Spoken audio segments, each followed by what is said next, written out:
Buenos días, estudiantes de algorítmica y programación. Forman parte del trayecto 1 del primer módulo de este Programa Nacional de Formación Informática, o el primer semestre también se podría decir.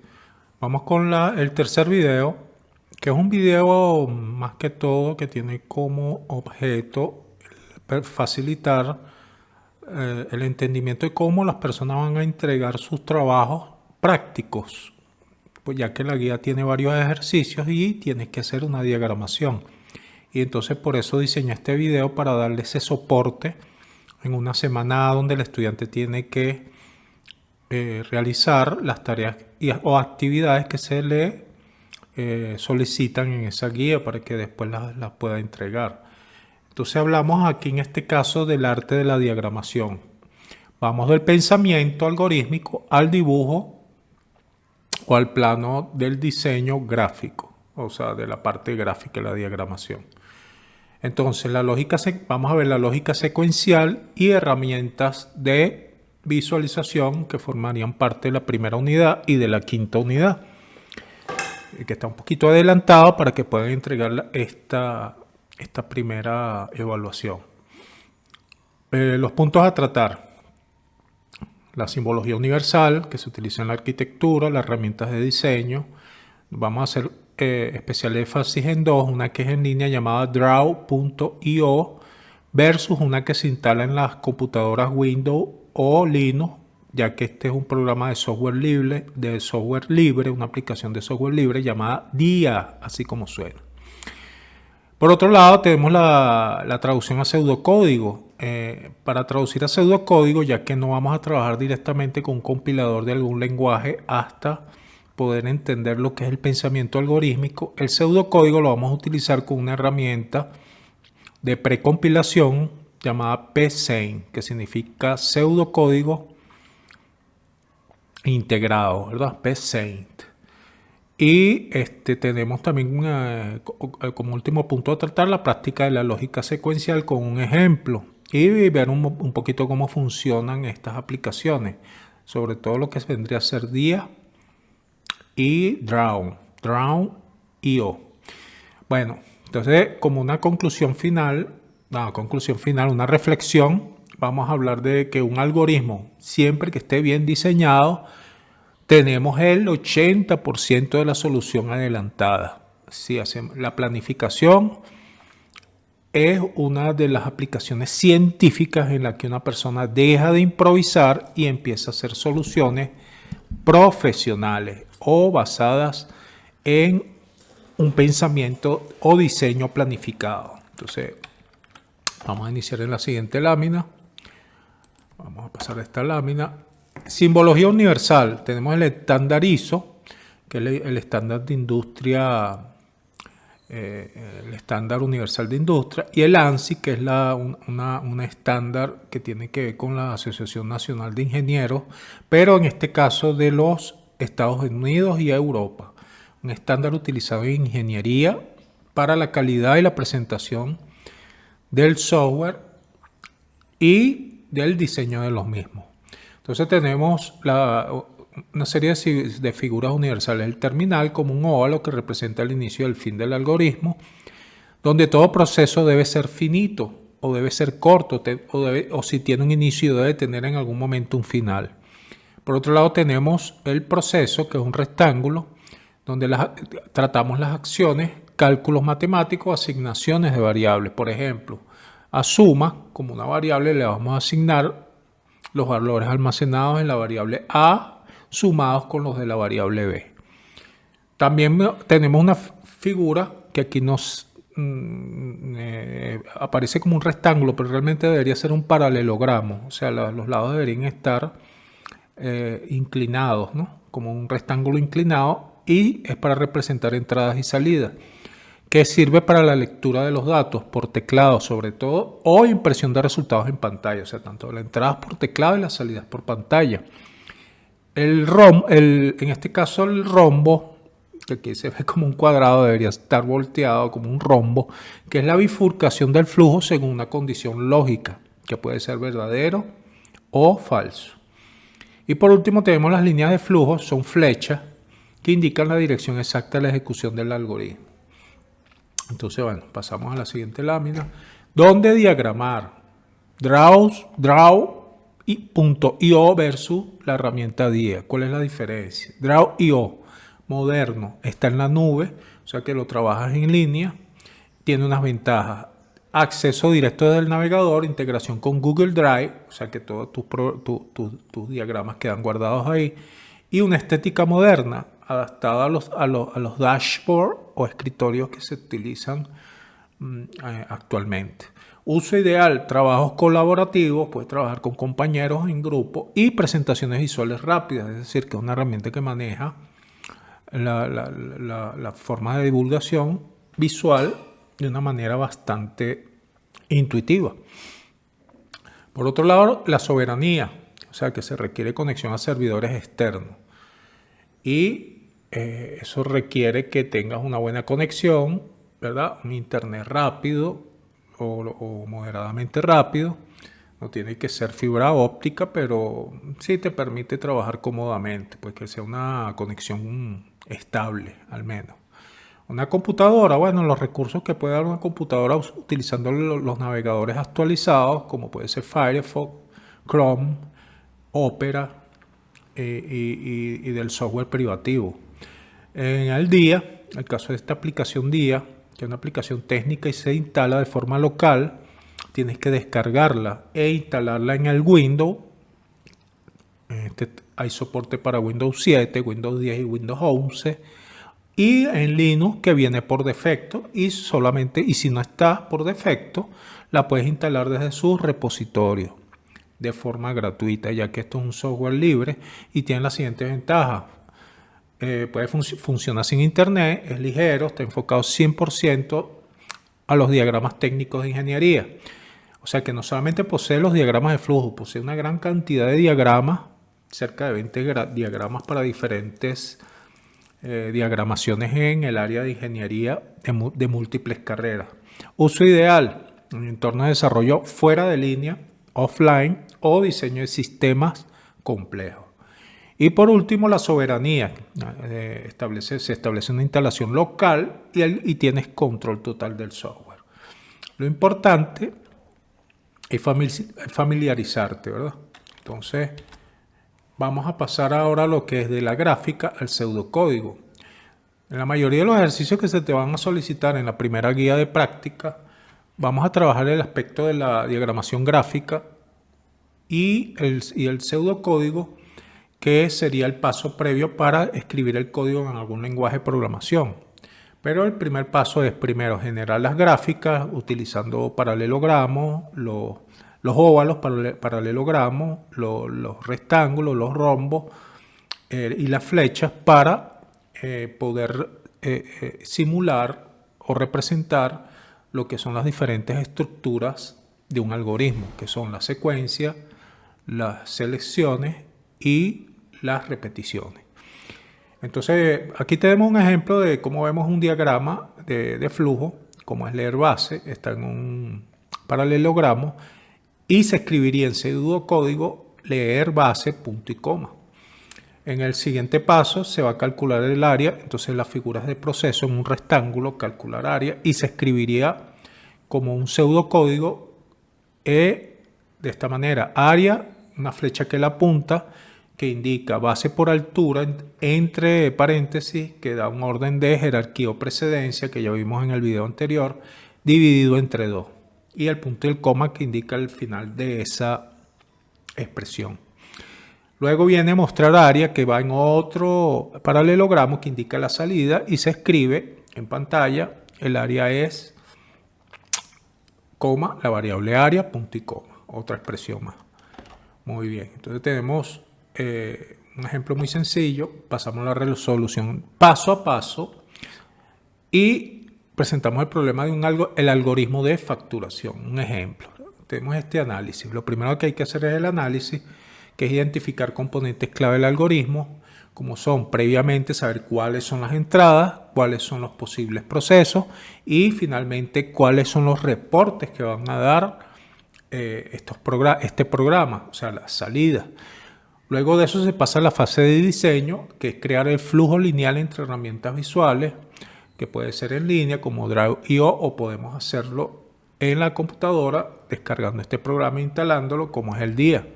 Pues existen muchos programas en línea y muchos programas que se pueden descargar, pero digamos que estos son los que ofrecen mayor sencillez a aquel que nunca ha diagramado. Son sumamente sencillos, entonces se recomiendan ampliamente, pero si ya tienes cierta experiencia puedes utilizar herramientas más profesionales o más avanzadas.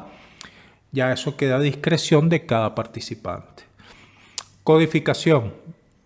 En la codificación vamos a escribir el esqueleto en Pseint de la sintaxis de la estructura. ¿Qué es lo que hace Pseint? Sirve para ejecutar pseudocódigo. No solamente sirve para escribir el pseudocódigo, también te lo ejecuta como un compilador, él simula un compilador. Y eso te permite a ti hacer algo que es la verificación, que vemos en el paso de abajo, que es probar con datos reales para asegurar la precisión, traza y pruebas finales. Es decir, si nuestro programa está haciendo lo que debería hacer. Con las entradas obtener los resultados de los reportes. También algo que se llama la corrida en frío, que la corrida en frío la haces en una hoja de papel o la haces de forma mental para entender si se producen los resultados. Solamente que esa corrida en frío que tú haces en papel o en hoja tiene la desventaja de que si tú no observas con cuidado, no tienes atención plena, puedes cometer un error y creer que el programa está funcionando cuando en realidad no lo está haciendo. En cambio, cuando utilizas herramientas automatizadas como Pseint, un programa como tal, un compilador, que no requiere que tú sepas de ningún lenguaje de programación, sino un lenguaje en general que es el pseudocódigo, ella te permite verificar si el programa está realizando todos los procesos adecuadamente. Es decir, si está recorriendo correctamente las estructuras de secuencia, de selección o de repetición y no está cayendo en errores o en excepciones que deberían ser manejadas. Pero eso se vería más adelante.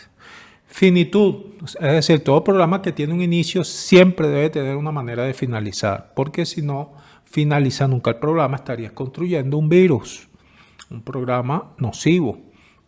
Entonces, ¿qué se busca con esto? Garantizar que el programa siempre llegue al símbolo de fin, cierre o terminación del proceso para el sistema operativo. Luego, resolviendo el algoritmo de facturación, vamos al análisis detallado.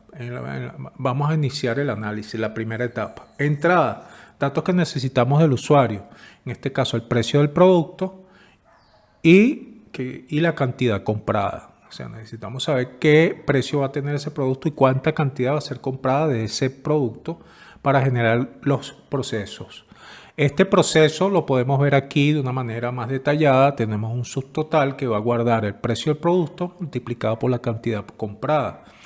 Luego, en el monto del IVA, que es otra variable, vamos a guardar otras variables que implica este subtotal anterior, que vamos a multiplicar por 0.16, que nos va a dar el monto exacto de ese IVA. El total final debe entonces resultar en la suma de este subtotal y se le debe agregar el monto del IVA.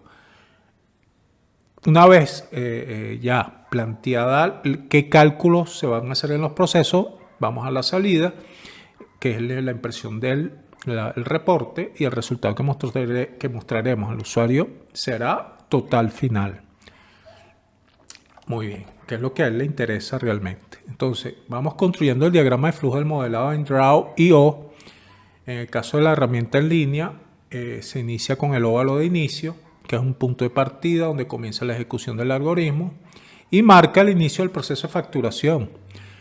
Iniciamos con vean el paralelogramo en el diagrama de flujo que tiene el siguiente mensaje: introduzca precio y cantidad, que es lo que ve el usuario.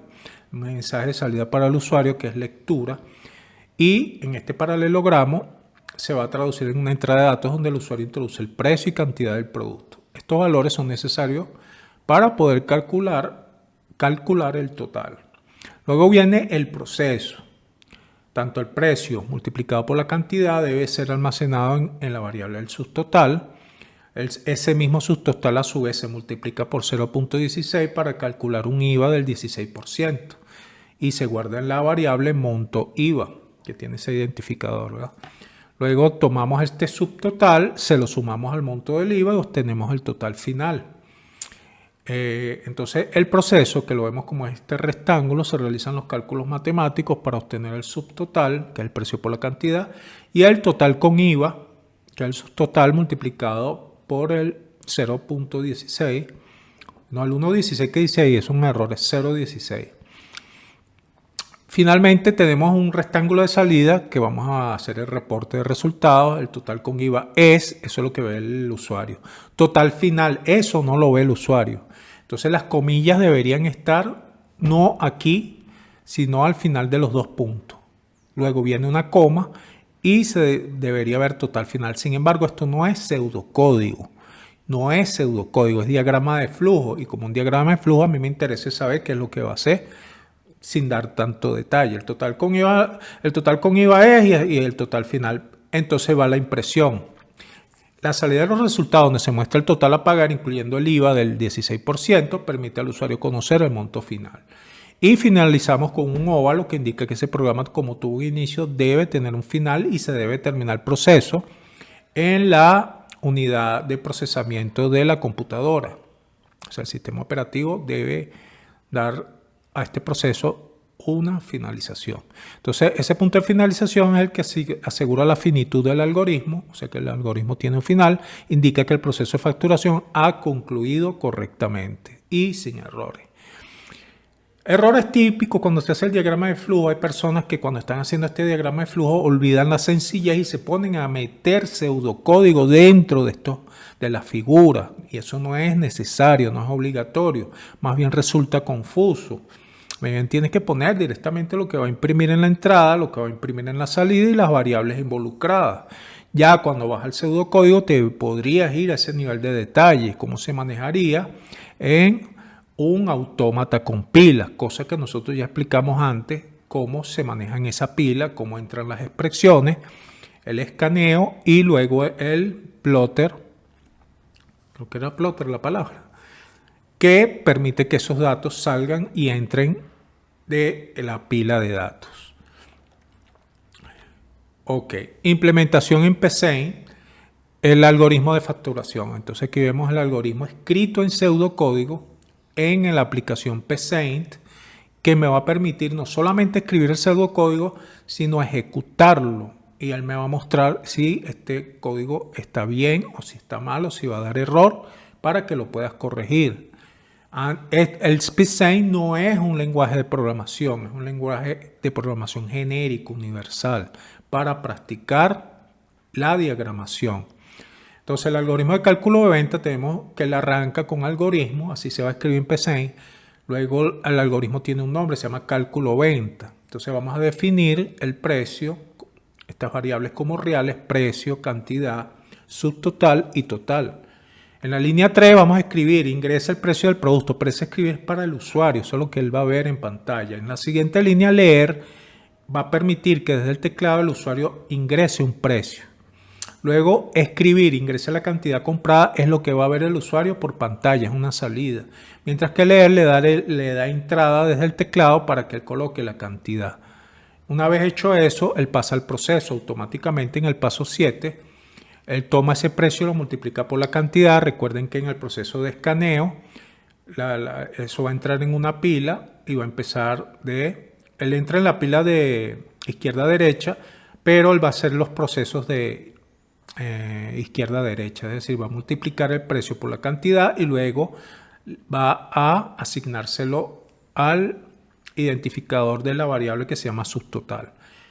En otro paso, en la pila, si cierra esta pila, se inicia otra pila donde se carga de izquierda a derecha, todos estos datos se escanean y luego se comienzan a ejecutar en la pila de derecha a izquierda y hacemos un subtotal, ¿verdad? Que se multiplica por 0.16, no 1, es 0.16 para obtener el 16% del IVA y luego eso se le asigna al total. Si yo dejo 1.16 como aparece aquí, no estamos calculando el IVA correctamente, estamos calculando el 11%, cosa que es incorrecta, no el 11%, estamos calculando en vez del 16%, el 116%, ¿verdad? Porque esto no está bien expresado, es 0.16. Entonces hay que tener cuidado con estas constantes que estamos definiendo, chequear que sea 0.16. Luego escribimos para la salida el subtotal es, y se va a mostrar ese subtotal que resulta del precio por la cantidad. Y finalmente el total a pagar con IVA del 16% es el total, ¿verdad? Y el total es el resultado del cálculo del subtotal multiplicado por 1.16. Fíjense que este programa, así como lo estamos viendo, nos muestra tanto el subtotal como el total, pero no el total completo. ¿Cuál debería ser el total completo? ¿Verdad? Para ver. Para ver, subtotal por 16. Aquí en total lo que estamos guardando, esto tiene un error. Observen claramente que lo que se está guardando en total no es total. Aquí lo que estamos guardando es digamos que es el monto del IVA. Entonces el monto del IVA es lo que está guardando aquí. Aquí no se está guardando el total. ¿Cuándo se estaría guardando el total? Cuando sumo el subtotal más el monto del resultado del IVA, y eso es una suma. Lo podemos ver aquí en el anterior, ¿verdad? Fíjense aquí que aquí sí aparece correctamente. Fíjense que nuestro análisis y el diagrama nos están orientando. Precio por cantidad, subtotal. Monto IVA es igual a subtotal por el 10%, es el monto del IVA. Y el total final es la suma de ambos, del subtotal más el monto del IVA. Entonces fácilmente tú puedes detectar que esta implementación está improvisada, fue hecha sin hacer análisis previo. Entonces tú puedes corregir este código. Entonces les dejamos esa tarea para que ustedes cuando vayan a su PC agreguen esto como debería ser correctamente, como un ejercicio de casa. Vamos ahora a la prueba de fuego, la traza. Entonces damos los valores de entrada y vemos si el programa funciona correctamente. Siempre que hagamos los cambios que supuestamente ya están corregidos. Aquí en este caso ya los corregimos el código, el pseudocódigo, para que sea fiel a lo que nuestro diseño de diagrama de flujo nos estaba indicando. Y el precio es igual a 100 y cantidad es igual a 2. Entonces veamos que al verificar, PC nos debe dar como subtotal 200. Y el IVA sería multiplicar el subtotal, que es 200, por el 0.16, no el 1.16, el 0.16, ¿verdad? Que eso estaría corregido y nos da 32 para tener un total final que guardaría el valor de 200, que es el subtotal, más 32, que es el IVA, que suman 232. Si da algo diferente a esto, hay que revisar el análisis, hay que revisar el diagrama de flujo y hay que revisar el pseudocódigo. Si todo viene escalando bien, estoy seguro que hice bien el análisis, estoy seguro que hice el diagrama de flujo, el pseudocódigo no debería improvisarse, sino seguir lo que tú vienes planificando. Entonces no deberían haber errores. Ejecutamos en el PC el resultado del programa con los mismos datos, total calculado 232, y ya ahí podemos trabajarlo en cualquier lenguaje de programación. Entonces la traza confirma que nuestro algoritmo es preciso y produce el resultado esperado. La verificación es esencial en el diseño de algoritmos. Tenemos que verificar. Yo dejo esto ahí y digo, no, esto está bien, y usted va y cree que esto está bien, pero fíjense que no está bien. Compárenlo y hay diferencia. Los errores ya se los expliqué, y entonces aquí podemos entender que no deberían haber errores, sino que no hay que confiarse en los pseudocódigos escritos, sino verificar que eso esté bien. Muy bien, la síntesis. Buenas prácticas y recursos. En síntesis de lo aprendido tenemos que una simbología universal para diagramas de flujo, de la ISO ANSI para entender lo que es un paralelogramo, un rombo o un rectángulo, un óvalo, ¿verdad? Y cómo se trabajan con ellos, para no haya un solo criterio, no haya confusiones con eso. Entonces eso lo voy a vigilar en la entrega de las guías. La herramienta de diseño Draw.io en la nube, acuérdense que puede descargarse para que se pueda guardar en PNF, en formatos de imágenes, PNF, JPG, y lo pegues en tu trabajo y lo puedas entregar, ¿verdad? En Word o generalmente yo preferiría que fuera en PDF para que no se altere el programa, quede sellado. También lo puedes hacer en día, que es una forma local de trabajo, y simplemente lo guardarías en tu propia computadora. La traducción directa de símbolos a pseudocódigo, eso te lo permite hacer PSeInt, pues escribes pues directamente, no, tienes que hacer la traducción, pero en el caso PSeInt tiene herramientas para traducir directamente símbolos a pseudocódigo, o sea que te da esa tremenda ventaja. La verificación mediante trazas para asegurar la precisión, es decir, oye, tú vas por la traza viendo qué pasó en las entradas, en los procesos, en la salida, en el análisis, en el diagrama de flujo y en el pseudocódigo. Cada uno debe tener una traza de cada una de las variables a ver si se está haciendo como indica el diagrama anterior, ¿sí? Y el diagrama de flujo apunta al análisis. Y el pseudocódigo apunta al diagrama de flujo. O sea que tiene que haber una trazabilidad. Recursos y enlaces. Bueno, las buenas prácticas primero. Comentarios claros que expliquen la lógica. Cada bloque de instrucciones tú tienes que explicar qué se está haciendo ahí. Indentación consistente para estructuras anidadas. Cuando tú tienes estructuras anidadas como son repeticiones y selecciones una dentro de la otra, debe dejárselo un espacio dentado como una sangría que se le da con un botón de espaciado que está arriba de bloqueo mayúscula, que generalmente es de cuatro espacios, ¿no? De 4 letras de espacio hacia la derecha. Es el estándar que se utiliza, 4. Y es el que utiliza también Python. Lenguajes como Python, la mayoría de lenguajes utilizan 4 espacios para indentar. Eso permite que tu programa sea legible, se entienda y tú puedas seguir las estructuras en bloques y verlos diferenciados. Luego tenemos los nombres descriptivos de las variables. Esos nombres no pueden decir cualquier cosa, tienen que ser identificadores relacionados al contenido de los datos que ya están guardando. No puedo poner 10 y poner una palabra extraña como decir ruta. 10 rutas, o sea, ¿qué me está diciendo eso? Ahora, si dice edad 10, ya se entiende que son 10 años. Si estoy poniendo, por ejemplo, Carlos, y pongo por lo menos un número largo, ¿no? 9, 4, 6, 7, 8, 12 y pongo cédula, se refiere al número de cédula. Entonces los nombres deben describir a las variables, identificadores intuitivos.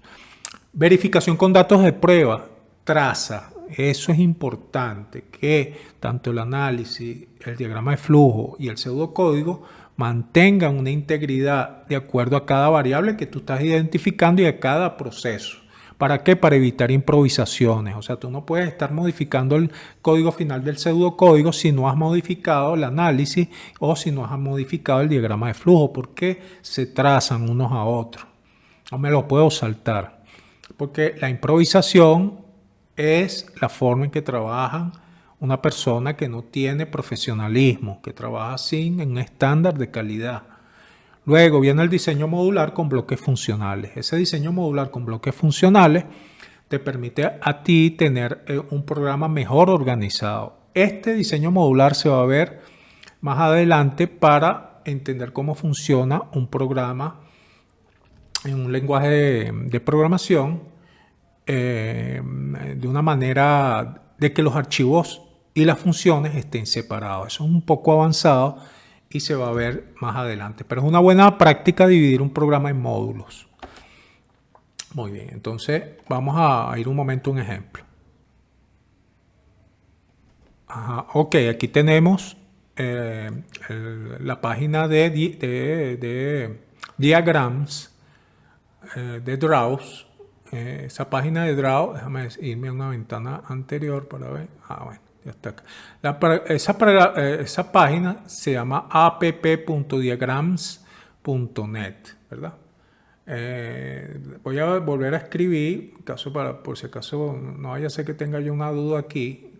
Voy a volver a escribir en el buscador draw.io. Y fíjense que cuando ustedes escriben draw.io, inmediatamente aparece este enlace que dice app.diagram.net. Una vez estando ahí, yo voy a hacer un diagrama de flujo de ejemplo. Pone por defecto un diagrama general. El diagrama general es un poco incómodo porque están todos mezclados, pero generalmente te pone el diagrama de flujo de entrada. Entonces tú puedes utilizar las elipses, ¿verdad? Ir armando tu diagrama de flujo, los paralelogramos para las entradas. Entonces ponemos el proceso como, no un cuadro, es un rectángulo, pero vamos a ver si lo tenemos a la mano. El rectángulo se ve aquí, aquí ven el rectángulo, vamos a poner otro paralelogramo para la salida y una elipse final que indicaría el fin del programa, ¿verdad? Entonces, círculo, entonces aquí vemos un ejemplo muy rápido, donde aquí podemos escribir en mayúsculas inicio del programa, aquí vamos a decir leer número, entonces este número, entonces una vez que leemos el número, lo vamos a guardar en total.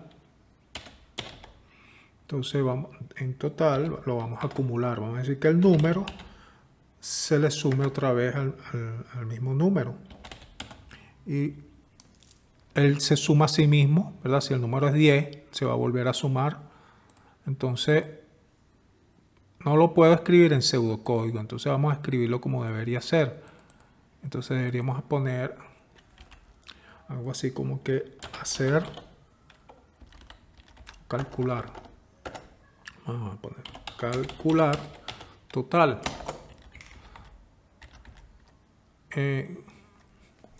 Número, esto podría quedar así, número más el número. Entonces tenemos que poner el nombre completo. El número lo vamos a volver a sumar al mismo número 2 veces para que él vuelva a sumar el número y lo vuelva a repetir. Y finalmente debo imprimir el total. Entonces escribir o imprimir también podría ser. El total es 2 puntos y ahí mismo pongo total.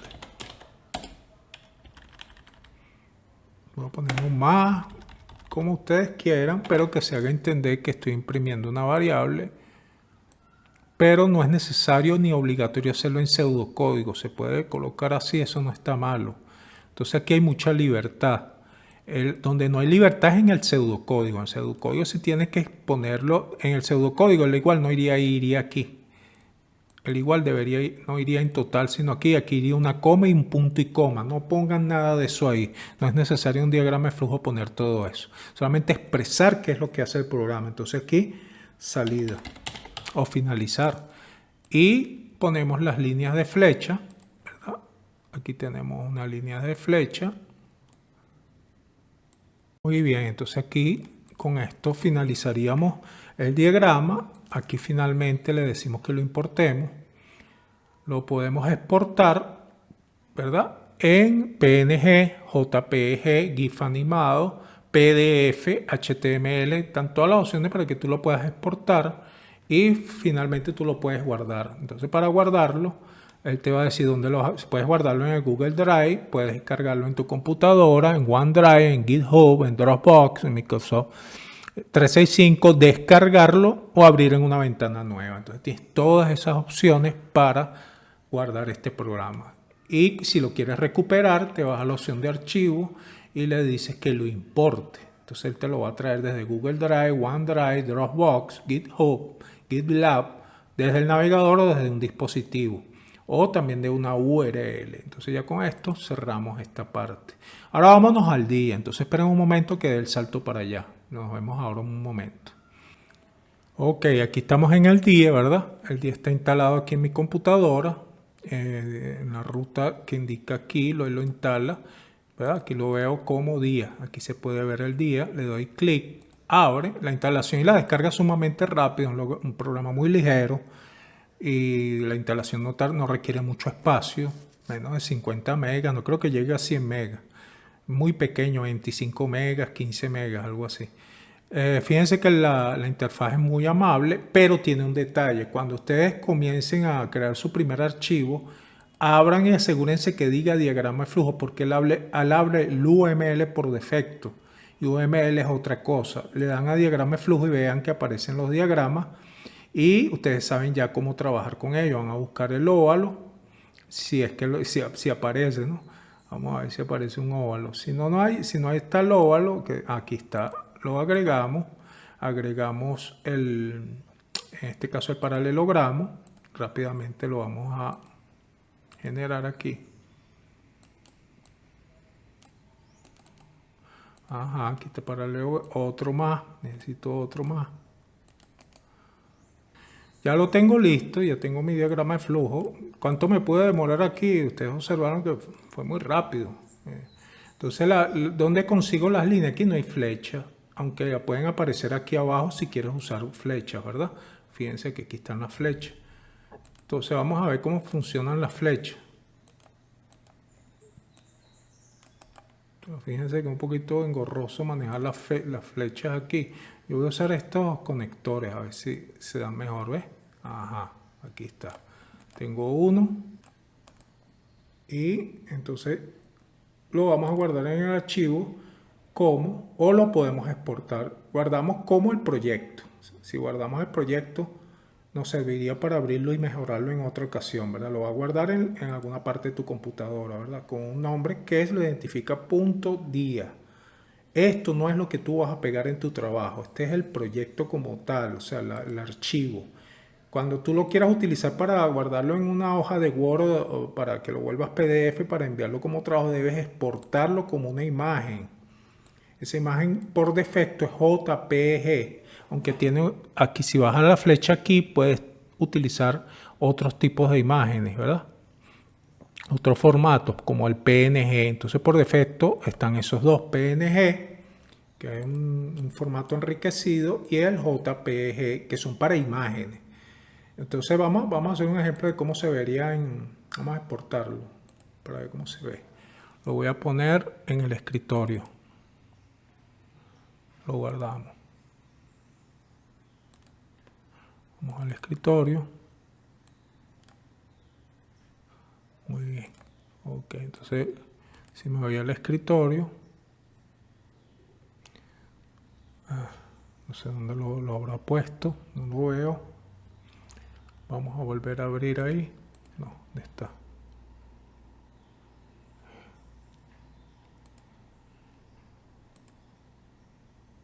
Ajá, aquí está. Le dije que lo guardara lo exportara, pero no sé si lo hizo. Aquí el escritorio. Desktop. Diagrama. Lo guardo como diagrama. Pero vean, así es como se ve. Aquí tenemos ahora el diagrama. Y se ve así. Entonces este diagrama es el que vamos a pegar en el trabajo. Esto puede tener zoom. Ahí entonces cuando lo pegues en el archivo Word o en el writer de LibreOffice, si estás usando ofimática de software libre, lo pegas ahí y le das tú el tamaño que se vea nítido y se observe bien el diagrama de flujo. Entonces ya con esto solamente quedarían aquellos que quisieran, dependiendo de lo que se pida en esa guía, se le puede pedir que en algunas situaciones se entregue el pseudocódigo. Habría que ver, pero creo que para la primera guía lo más aconsejable es hacer el análisis, el diagrama de flujo y el pseudocódigo, como para dar una primera entrada. Y ya en una segunda evaluación se pediría el pseudocódigo o incluso compilarlo o escribir el código en un lenguaje de programación como es el lenguaje C o el lenguaje C++. Pero eso quedaría para discutir en clase. Entonces por ahora nos interesa es el diagrama de flujo, este que están viendo aquí, y el pseudocódigo. Entonces sin más que decir, hasta aquí vamos a llevar este video. Espero les haya gustado, se haya entendido cómo usar las herramientas, son muy sencillas.